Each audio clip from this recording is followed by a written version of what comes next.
Bienvenue à toi qui regarde cette vidéo. Aujourd'hui, nous allons poser la question: va-t-il revenir? C'est une question qui résonne dans le cœur comme un écho de nostalgie et d'espoir. Mais elle n'est jamais simplement une interrogation sur l'autre personne. Elle touche à ton âme, à ce que tu as vécu, à ce qui t'a blessé et aux leçons que la vie te demande d'intégrer. Chaque tirage que nous allons explorer ne se limite pas à prédire un retour ou une absence. Il révèle la dynamique des énergies autour de toi, les chemins possibles et, surtout, ce que ton cœur et ton esprit doivent comprendre pour avancer. Cette question est une invitation à regarder au-delà de l'instant, à observer ce qui demeure vivant en toi et à accueillir les émotions, parfois douloureuses, comme des messagères. Les cartes ne dictent pas un destin immuable. Elles offrent un miroir de ton monde intérieur et des forces qui façonnent ce qui peut se manifester. Attendre, espérer, se souvenir, choisir. Toutes ces étapes sont autant de façons de grandir, de guérir et de comprendre ce que ton âme désire vraiment. Choix 1. Première carte, le 6 de coupe. Le passé revient doucement, porté par la nostalgie et les souvenirs partagés.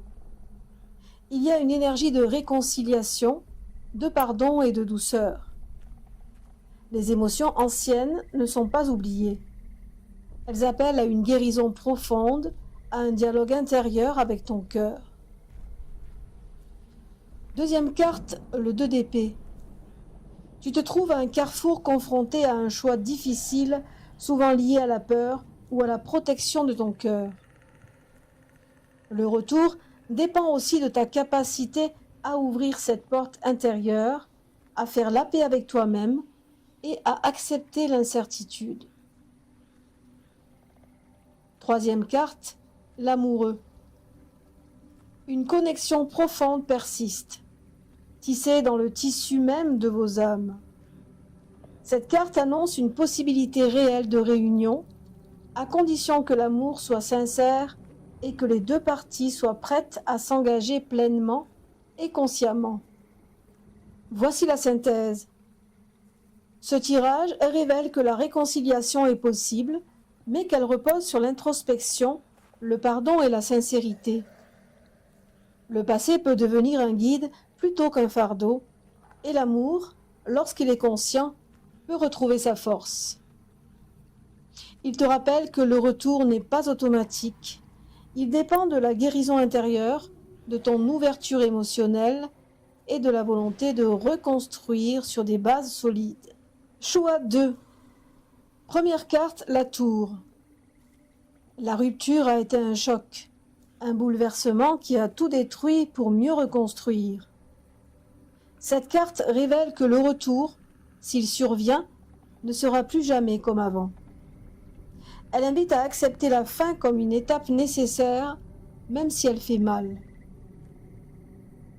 Deuxième carte, le 5 de bâton. Les conflits ou les malentendus persistent dans l'ombre. Tant que ces tensions ne sont pas résolues, la réconciliation reste difficile, voire impossible. Cette carte met en lumière la nécessité de clarifier et de libérer les rancunes avant tout. Troisième carte, le 8 d'épée. Tu peux te sentir prisonnier de tes pensées et de tes peurs.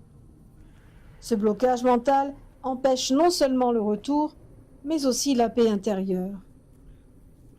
La carte appelle à l'introspection et à la libération des chaînes invisibles de ton esprit.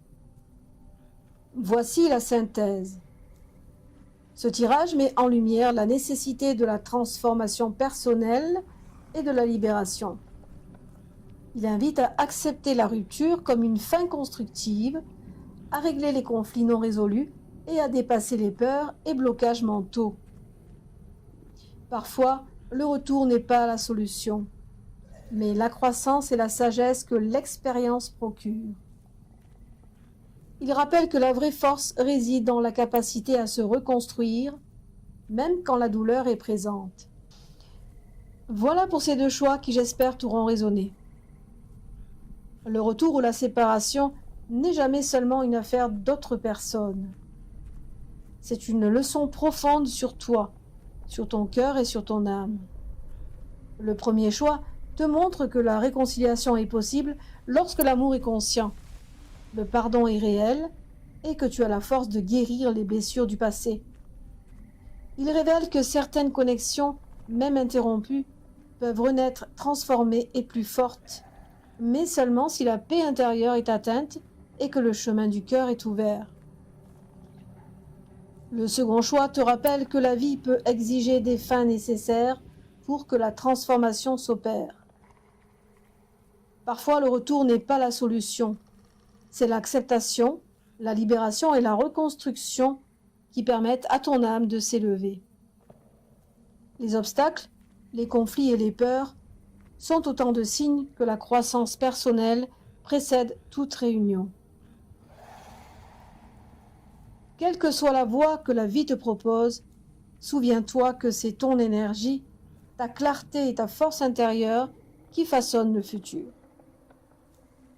Ton cœur, en paix et conscient, attire ce qui lui est juste.